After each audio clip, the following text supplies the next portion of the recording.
এ নবা নবা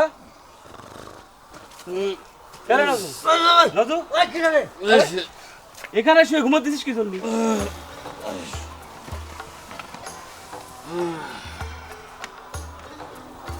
মনে শান্তি নাই গো নন্দদা, মনে শান্তি নাই। শান্তি নাই মানে কিসের অশান্তি? নজু কি অশান্তি তুই কত ভাই? অশান্তির কি শেষ আছে দাদা? যে আপনাকে বললাম না, ওই যে ইয়াং লেডিস গো পছন্দ তো অনেক ভালো লাগে, এই জন্য সাইবর মাইকে পাগল সাজেছিলাম। পছন্দ তো করেই নেই, উল্টা আরো আমাকে যাতা কইছে। সেই জন্য রাতে এসে আমার দোকানের সামনে ঘুমাবা? সেটা অবশ্য ঠিকই কইছে, ঠিক হয়নি আমাকে।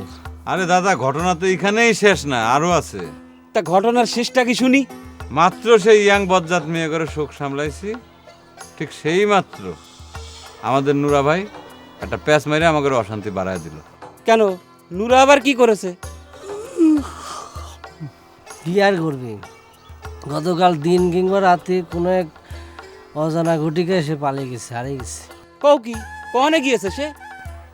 আরে ভাই কোথায় গিয়েছে সেটা যদি আমরা জানতামই তাহলে তো আমাকে অশান্তি শেষ হয়ে যেত রে ভাই। আমাকে সৈরাচারি বাবা হুকুম করেছে আমার বড় ভাইরে খুঁজে বাড়ি যেতে হবে। তারা সারাদিন ঘুরে খুঁজেও পাইনি আর বাড়িও যায়নি, তাই তো আপনার দোকানের বেঞ্চের মধ্যে শুয়ে পড়েছি, ঘুম লাগেছিল।